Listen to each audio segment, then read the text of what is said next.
Hello everyone, welcome back to my channel. In today's video, I am going to be starting a series called Museum Mysteries. And basically what this series is going to be about is that in each episode I'm going to be talking about some very strange things that have happened at museums. And we're going to start off this inaugural episode with the very strange happening which occurred at the National Museum of Iraq in 2003. So let me just give you some background information about this. Basically, the US was in Iraq. They were fighting, I believe, Saddam Hussein, and they were going to try to occupy Baghdad. The event became known as the Fall of Baghdad. So I have no idea how the military works. I haven't taken any military history classes, but I guess the Iraqi government knew that Baghdad was going to be next on the list of where the US was going to enter, or they assumed. I do not know. But basically, they asked the US if they could try to avoid conducting any kind of battle or dropping any kind of bombs in archaeological sites, and specifically in the area around the museum, because obviously there was tons of very old archaeological findings and artifacts in these locations that would have been jeopardized had the US done so. And while the United States government didn't say anything, they didn't say that they were going to or that they were not going to, what ended up happening is that they actually didn't have any battles around the museum.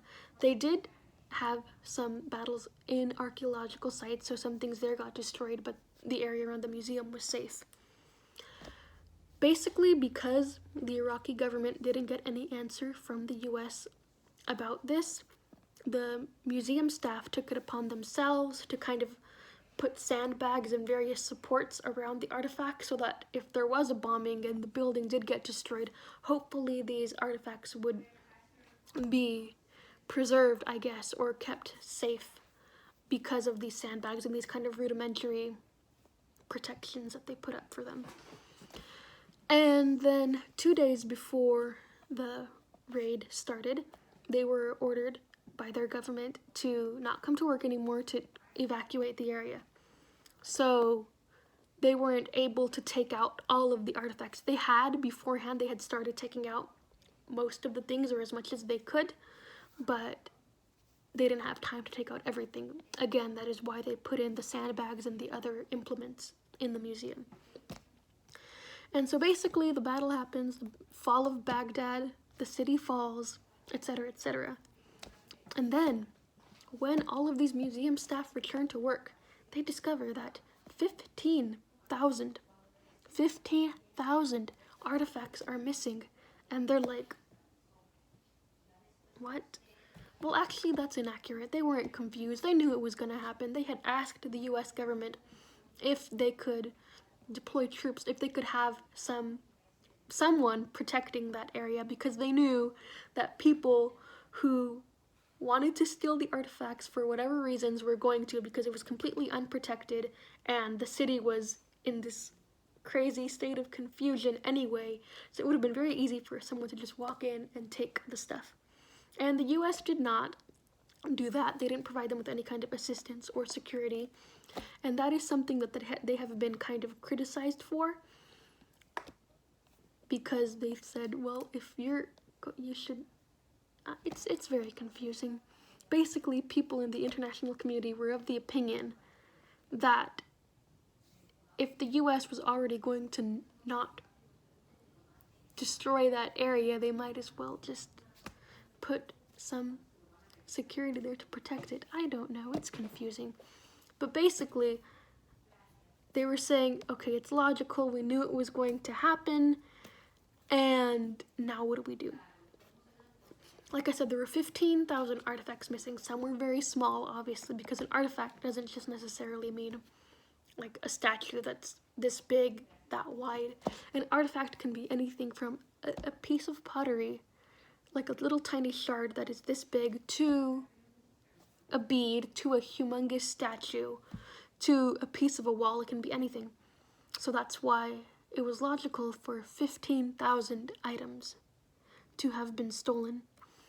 The biggest one was the statue of a god, which weighed around 600 pounds.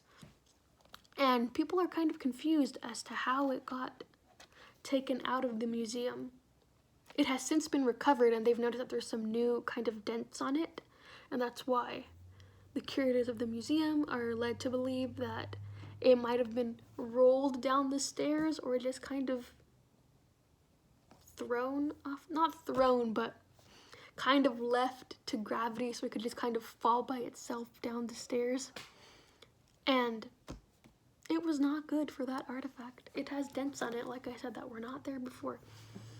But the reason I am including this looting of this National Museum of Iraq in this episode is because in subsequent years, some strange things started to happen. And by strange, I mean around half of the 15,000 artifacts have begun to show up randomly, strangely, in a very inexplicable way in the museum.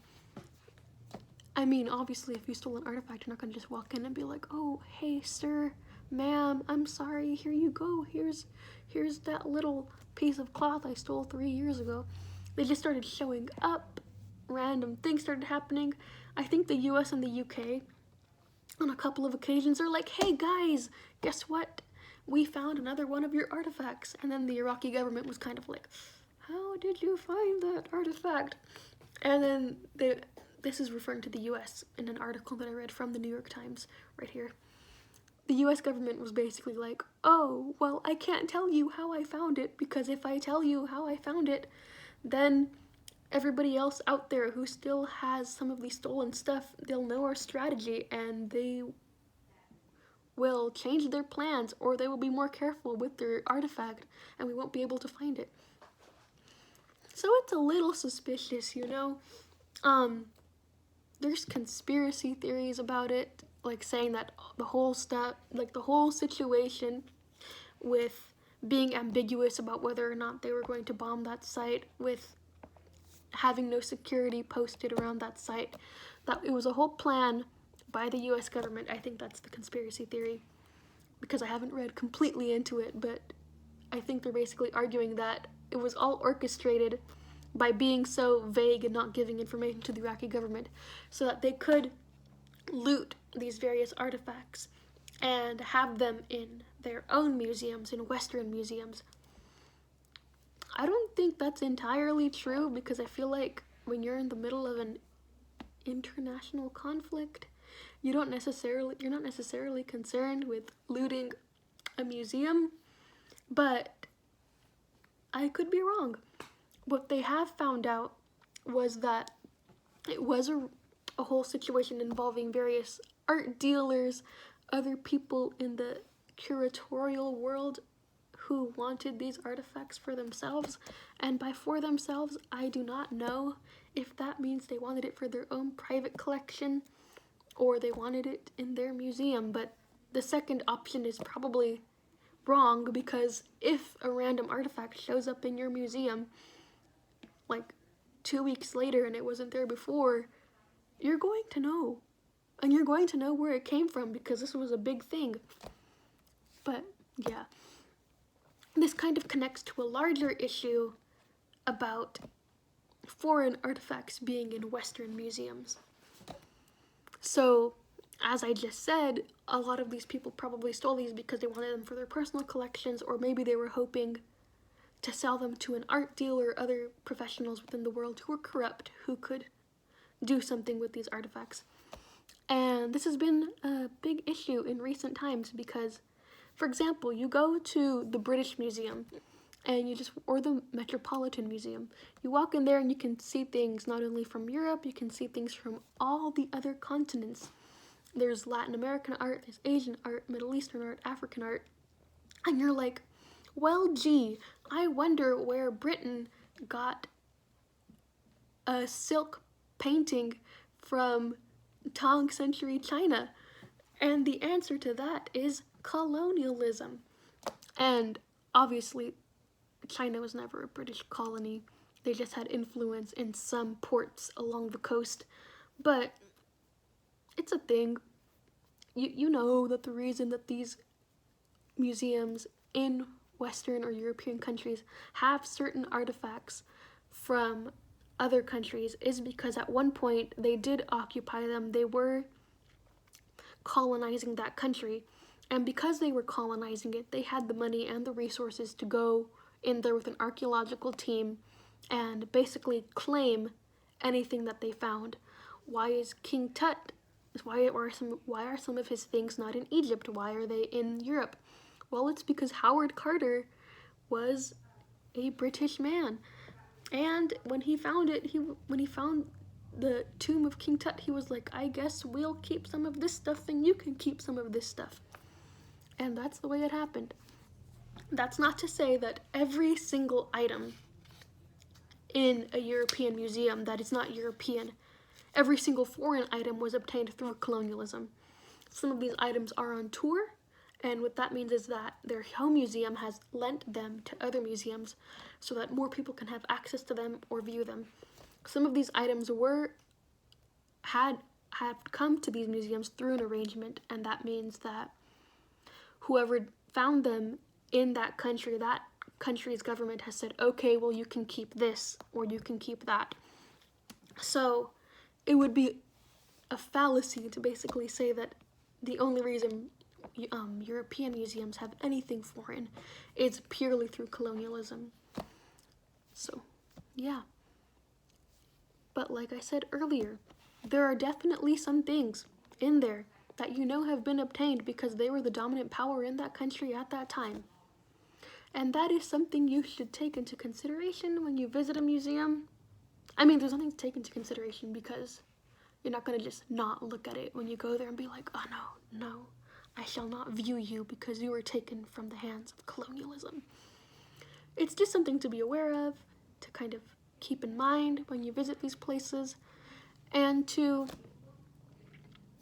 I don't want to say not judge, because especially if it's something that might be relevant to your culture, it would be really hard to have a friendly feeling towards it, but just maybe kind of be aware that that's not always the mindset that exists now.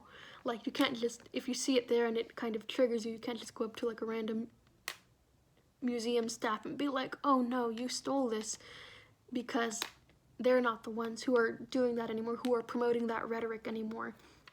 So I guess what I mean is you can be angry at the history or upset at the history of what happened, but not transfer it to contemporary ideas about these artifacts, to contemporary viewpoints or contemporary, what's the word I'm looking for? Just our contemporary perspectives. And so, yeah. That is all I have to say for today. I hope you enjoyed this video, and don't forget to like, comment, and subscribe, and share with your friends. Thank you. Goodbye.